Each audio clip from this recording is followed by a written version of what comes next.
The film begins with Dalton Russell, speaking from an undisclosed location, reflects on the difference between a prison and a cell. He confidently claims to have executed the perfect bank robbery, setting the stage for a flashback.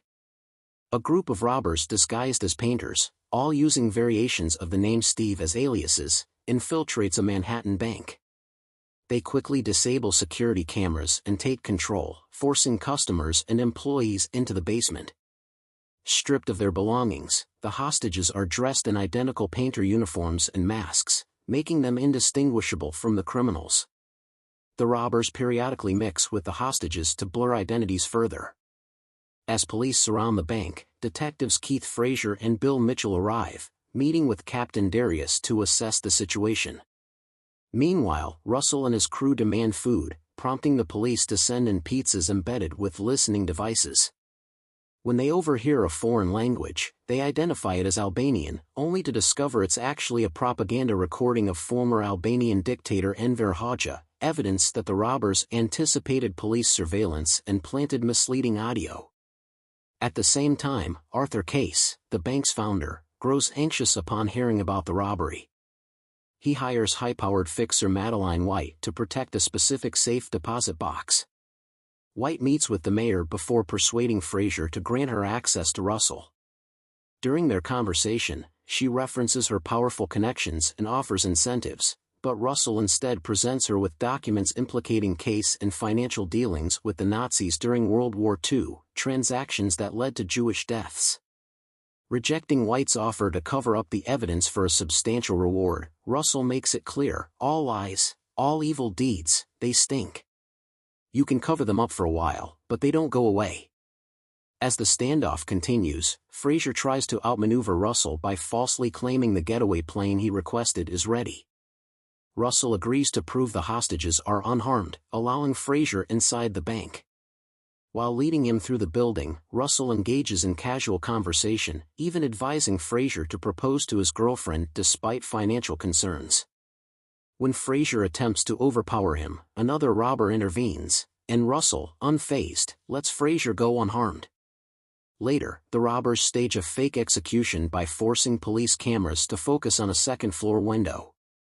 An enraged Frazier demands answers, but Russell cryptically responds, "You're too damn smart to be a cop." The apparent execution escalates tensions, leading the ESU team to prepare for a tactical raid using rubber bullets. However, Frazier discovers a hidden radio transmitter in the drawer containing the robbers' demands, realizing the entire setup was a deception. He attempts to call off the raid, but Captain Darius ignores his warnings. Inside the bank, Russell and his team set off smoke bombs, creating chaos as hostages and criminals pour out, all wearing identical outfits. In the confusion, the police detain and interrogate everyone but fail to distinguish robbers from hostages. After an exhaustive search, they find no trace of Russell or any stolen money. Further investigation reveals the execution was faked, and the robbers' guns were mere plastic replicas. With no clear crime committed, Frazier's superior orders him to drop the case.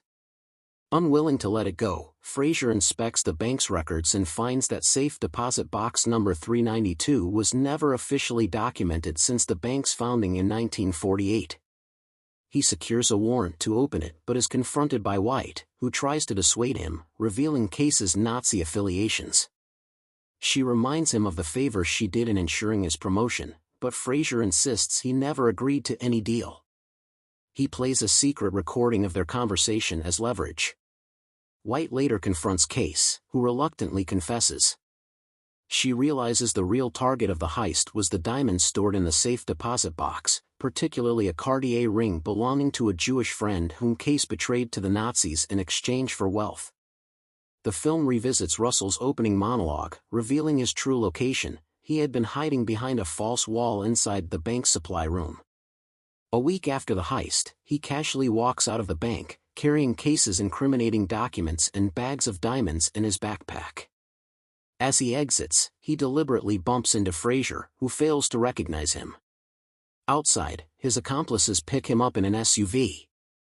When asked about the missing Cartier ring, Russell simply says he left it in good hands. Later, Frazier opens the safe deposit box, finding only a gum wrapper, the Cartier ring, and a note that reads, "Follow the ring." He confronts Case, making it clear the investigation isn't over. He also confronts White and the mayor, handing her the secret recording pen along with contact information for the U.S. State Department's Office of War Crimes, ensuring Case's past won't stay buried. Back home, Frazier reaches into his pocket and finds a loose multi-carat diamond, realizing Russell must have slipped it to him during their encounter at the bank.